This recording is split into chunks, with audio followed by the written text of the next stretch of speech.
Yan isang mapagpalang araw po sa ating lahat mga kalingap mga ka-business. Panibagong araw, panibagong reaksyon ulit po tayo. At for today's video po ay gawan po natin ng reaksyon o muli nating gawan ng reaksyon. Itong muling pagbalik nitong sila Kalingap Rab dito sa magkakapatid na tinaguri ang zombie ng kanilang mga kapitbahay. Dahil nga doon sa katangian ng magkakapatid na ito na sobrang mahiyain. At yan mga kalingap mga kabisnes, bago tayo magpatuloy dito sa ating reaction video na ito, ay syempre ang lagi po nating paalala mga kalingap mga kabisnes na patuloy lang po nating suportahan ang ama ng kalingap na walang iba kundi si Kuya Bal Santos Matubang. Ganon din po si Kalingap Rab at syempre ganon din si Ate Edna Vlog ang may bahay ni Kuya Bal Santos Matubang. At syempre ganoon na rin po ang may bahay ni Kalingap Rab na walang iba kundi si Ma'am Jack Tapia Matubang. At mga kabisnes, mga kapapi, patuloy din po natin suportahan ang lahat po ng Kalingap partners at ang lahat ng Kalingap reactors. Yon, support lang po natin yan lahat. At yun mga kalingap, mga kabisnes, tuloy na po tayo dito sa ating gagawing reaction video. Dito nga po sa pagbalik nito sila Kalingap Rab dito sa mga dito sa magkakapatid na tinagurian nga zombie ng kanilang kapitbahay dahil nga doon sa ugali nito magkakapatid na ito na takot sa tao nang dahil nga po doon sa kanilang sobrang pagiging mahiyain. At naidetalye na rin naman ito nung nanay nila kung bakit nga ba ang mga ito ay ganito katakot sa tao. At ayon nga sa nanay ng mga batang ito ay lumaki kasi ang mga anak niya sa bundok at walang mga nakakahalubilon tao. At dito nga mga kalingap mga kabisnes, sa pagbalik na ito nila Kalingap Rab, kung di ako nagkakamali, patatlong beses na nila itong pagbalik dito sa pamilya na ito, dito sa magkakapatid na tinagurian nga zombie na ito. At yun nga, pagkagaling nitong sila Kalingap Rab sa Hong Kong ay isa ito sa kagad nilang pinuntahan para hatidan ng kanilang mga pasalubong galing sa Hong Kong. O di ba? Talaga namang hindi nakalimutan ni Kalingap Rab itong bali limang magkakapatid na ito na dala ng pasalubong o uwian ng pasalubong, di ba? At dito, mga kalingap, mga ka-business, pagdating dito nila Kalingap Rab sa bahay ng magkakapatid na ito, ay biglang sinaraduhan ito sila Kalingap Rab ng pintuan. At nung katukoy nila, ay hindi agad sila pinagbuksan ito. Sinusubukan itulak ni Kalingap Rab yung pintuan, pero may humaharang. May humaharang daw dun sa likod ng pintuan. At siguro, kaya naging ganito yung ika nga ay kilos nito magkakapatid na ito nung dumating sila Kalingap Rab. Kasi wala doon yung kanilang magulang. At ang sabi nga ay nasa bundok. At siguro, ang iniisip nito magkakapatid na ito ay papaano nila haharapin itong sila Kalingap Rab. Kumbaga kung papaano nila i-entertain itong sila Kalingap Rab, ay wala nga doon yung kanilang nanay at tatay. Diba? Kumbaga nag-aalangan sila na papasukin sila Kalingap Rab dahil nga hindi sila marunong mag-entertain. Dahil nga doon sa pagiging mahiyain nila. At yan yung tingin ko na dahilan nito magkakapatid na ito kung bakit pinagsarahan sila Kalingap Rab. Kumbaga hindi doon sa tipong natatakot sila, kundi mas nakikita natin dito ay nahihiya sila at hindi nga nila alam kung paano kaharapin itong sila Kalingap Rab. Kaya ang ang ginawa na lang nila ay sarahan yung pinto para nga hindi makapasok ito sila Kalingap Rab. Pero yun nga, nung katokin ni Kalingap Rab at kausapin ng mahinahon, ay mamaya-maya lang ay binuksan na rin ng panganay, ng pinakampanganay doon sa magkakapatid, yung pintuan. Lalo na nga nung sabihin ni Kalinga Prab na meron silang mga pasalubong para sa kanila. Kumbaga siguro nakampante kahit papaano yung panganay na sa magkakapatid, kaya binuksan niya yung pintuan. At nung makapasok nga ito sila Kalinga Prab ay yun, kinausap niya itong magkakapatid na ito. At ang kagandahan dito mga Kalingap, mga ka-business, ay kahit papaano ay nakikipag-usap na itong si Chris dito kay La Kalinga Prab. Itong si Chris mga Kalingap, mga ka-business, ay yung panganay. Kahit papaano, doon sa mga tanong ni Kalinga Prab ay sumasagot itong si Chris. Kaya lang, ay di, hanggang doon pa nga lang, sa kung ano yung itanong nitong si Kalinga Prab, ay yun din lang yung kanyang sinasagot. At minsan, ay tumatango na lang siya o kaya umiiling. Pero di ba at least, may improvement dito kay Chris. Di ba? Kaya lang yung dalawa, yung si Bea at saka, nalimutan ko pangalan ng isa, ay yun, halos ganun pa rin. Yung isa naman, yung bukod dito kay Bea, medyo okay siya eh. Medyo sumasagot siya dito kay La Kalinga Prab. Kaya lang itong si Bea, siya talaga yung hindi talaga mapaimik nitong sila Kalinga Prab. Sobrang tahimik niya. Sa bagay, ang sabi naman nitong magulang nitong magkakapatid na ito ay ito daw nga si Bea ang sobrang pinakamahiyain. Kaya kung mapapansin natin mga Kalingap, mga ka-business, sa ilang beses na pagpunta dito nila Kalingap Rab, ay itong si Bea talaga ang hindi pa natin nariringgan man lang ng kahit kaunting salita. Kasi nga kahit yung nanay niya ang pumilit dito kay Bea ay hindi talaga siya nagsasalita. At mas mas mabuo ka dito, mas ika nga ay nakakausap-usap nitong sila Kalingap Rab ay ito nga po si Chris. At saka itong isa, nalimutan ko kasi yung pangalan nitong isa yung naka-stripe. Pero pag tinatanong din kasi ito nila Kalingap Rab ay umiimik din ito eh. Kumbaga kahit pa paano yung nakakausap nitong sila Kalingap Rab. At yun nga, 'di ba may plano ito sila Kalingap Rab na isang araw ay ilalabas nila ang magkakapatid na ito nang sa ganun ay ika nga ay kahit papaano ay masanay-sanay sa mga tao. At masanay-sanay na makipaghalubilo doon sa maraming tao pag sa labas. Siguro ang maganda nito SM, tapos ikakain nila sa Jollibee. Yan yung isang narinig kong plano nito sila Kalingap Rab.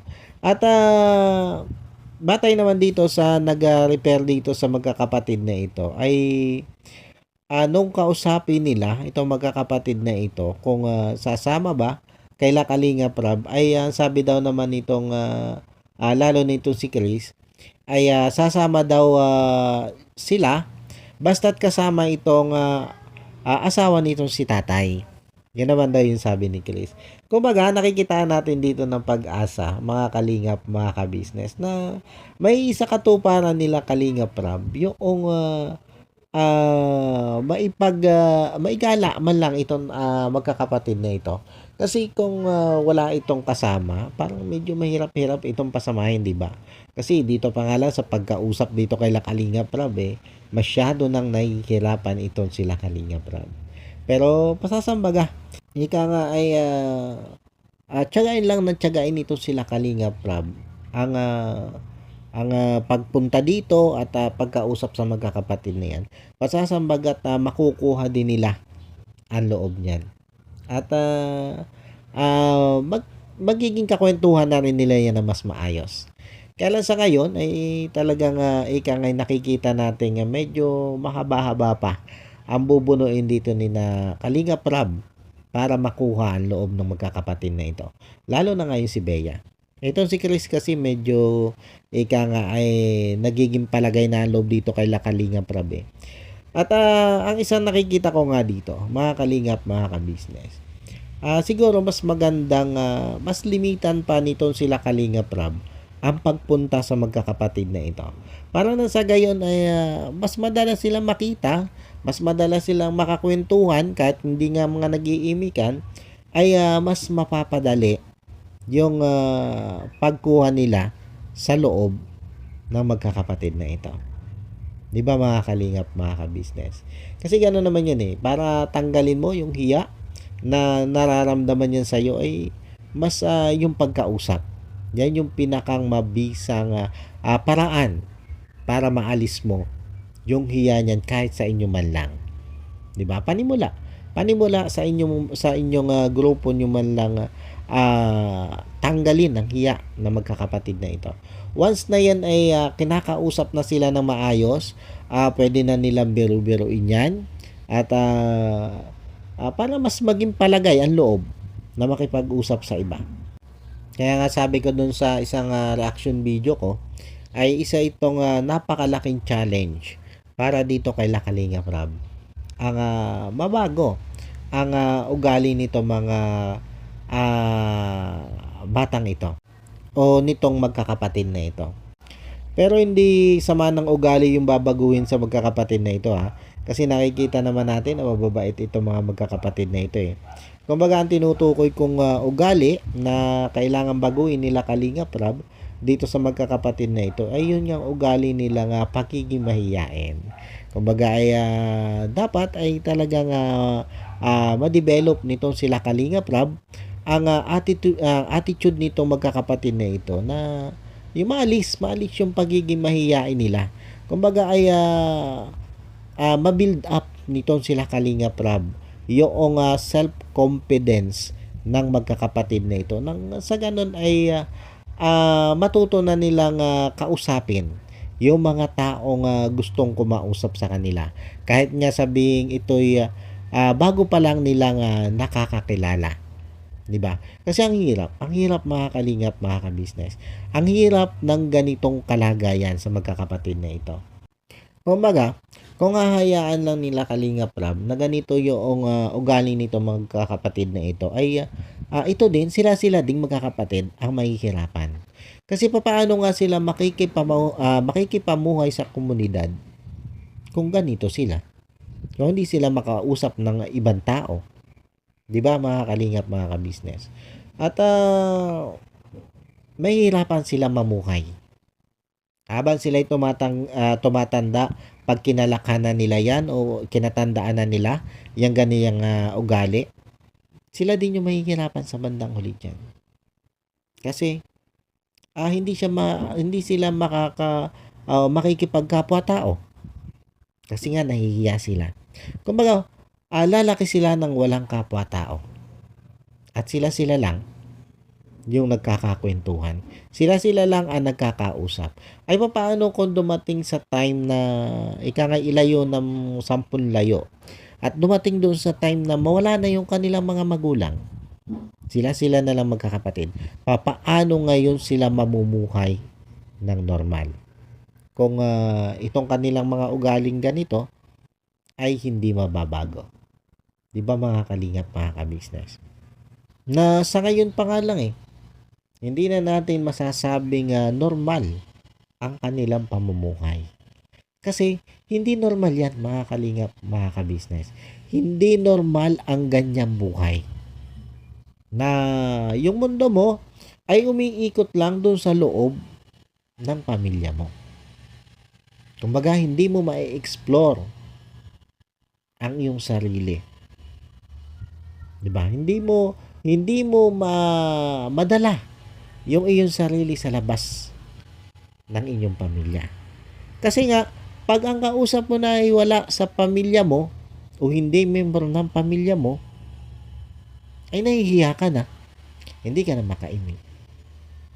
Kumbaga, nagiging madaldal ka lang, nagiging makwento ka lang pag kayo na lang magkakapatid kasama ang nanay at tatay mo. Pag kayo na lang ang magkakaharap. Na kahit nga nandyan yung nanay at tatay mo at merong ibang tao, ay ganito kayo. Hindi kayo makaimik. Na sabi ko nga ay pinakang madaldal na itong si Chris. Di ba mga kalingap, mga ka-business? Madaldal na itong si Chris. At dito ay sinasabihan naman ito si Kalingap Rab, yung nanay nitong magkakapatid na ito, naturuan din ang kanyang mga anak. Pero sabi nga ng kanilang nanay, ay tinuturuan daw naman niya. Kaya lang, pag sila ngayon magkakausap, sasabihin nitong magkakapatid na ito na iimik na sila, na kakausapin na nila, lalo na nga ito sila Kalingap Rab. Kaya lang, yun nga, pag nandito na ulit sila Kalingap Rab, andyan na naman, pinapangunahan na naman sila ng hiya. Hindi na naman nila kinakausap itong sila Kalingap Rab. Yun yung mahirap. Diba? Kahit anong kagustuhan nitong nanay na itong magkakapatid na ito ay wag maging mahiyain. Kaya lang, hindi niya kontrolado. Hindi niya kontrolado yung isip ng magkakapatid na ito. At dahil nga doon sa kanilang lumaki sila sa bundok, ayan na nga. Yan na nga yung nakasanayan nilang buhay. Ang sila lang sa loob ng tahanan. At wala silang kinakausap, kundi sila din lang. 'Di ba? Ang hirap nitong ganito. Kasi sabi ko nga, papaano kung dumating doon sa punto na matanda na yung kanilang magulang at mawala na itong mga ito, hindi na nila makasama. Dahil lahat naman tayo doon ang punta, di ba? Ang pagkawala dito sa mundo. Ay papaano? Papaano kung dumating yung time na yon at ganito pa rin sila? Hindi pa rin nila kayang humarap sa ibang tao. Papaano sila mamumuhay? Di ba mga kalingap, mga ka-business? Papaano sila mamumuhay? Papaano nila bubuhayin yung kanilang mga sarili? Eh kahit nga nandun ka sa bundok kailangan mo pa rin makipaghalubilo sa tao para mabuhay. Di ba mga kalingap, mga ka-business? Kaya dito, ang tanging dalangin ko dito, sana lang ay magtagumpay dito sila Kalingap Rab sa mission nila sa magkakapatid na ito. Sana nga ay yun, sabi ko kanina, magporsige ito sila Kalingap Rab para mabago ang magkakapatid na ito. Sa tingin ko naman, yan naman talaga ang gagawin o planong gawin ito sila Kalingap Rab. Ang hindi sila tumigil para mabago lang ang magkakapatid na ito. At sabi nga ni Kalingap Rab, kailangan nito sana nga makapasok sa eskwelahan. Kaya nang sabi ni Grace ay inaaway daw sila sa eskwelahan. Siguro binubuli dahil nga dito sa kanilang pagiging mahiyain. 'Di ba? Ay syempre magiging tampulan talaga sila ng bully niyan. At yun yung dahilan kung bakit ayaw na rin mag-aral nito magkakapatid na ito. Dahil nga inaaway daw sila sa eskwelahan. 'Di ba? Kaya pala ang gusto nito magkakapatid na ito, kung mag-aaral sila ay module. Kasi pag module nga naman, doon lang sila sa bahay. Wala silang kaklase, kundi sila lang. At hindi sila makakaranas awayin o bulihin. 'Di ba? Kaya lang, nakapag-aral ka nga, hindi ka naman makasalumuha sa ibang tao, paano mo magagamit yung iyong pinag-aralan kung ang buhay mo ay dyan lang umiikot sa loob ng pamilya mo? 'Di ba? Oo, natuto ka nga. Pero paano mo magagamit ang iyong kaalaman kung ikay nandyan lang, nakakulong sa mundo nyo? 'Di ba mga kalingap, mga ka-business? Kaya go lang, Kalingap Rab. Nakaabang kaming lahat sa gagawin mo o kung paano mo babaguhin ang magkakapatid na ito. Nakaabang kami at yan ang sigurado naaabangan ng lahat. 'Di ba mga kalingap, mga ka-business? Kasi ngayon, napapayag mo na itong si Chris na sumama sila doon sa pagniyayaan nyo sila lumabas. 'Di ba? Kasi nung tinanong ni Kalingap Rab kung sasama ba itong sila Chris, kung sakali na lumabas sila, mamasyal sa labas, ay umuo ito kay Kalingap Rab. Sasama daw sila. 'Di ba? Isang ika nga ay tagumpay na yan, nahakbangin. Pag yan talaga ay napasama mong mamasyal sa labas. Isang tagumpay na yan. Isang hakbang na yan patungo sa tagumpay Kalingap Rab. At yan yung aabangan namin. Di ba? Yun, paano po mga kalingap, mga kabisnes? Siguro hanggang dito na lang po itong aking reaction video.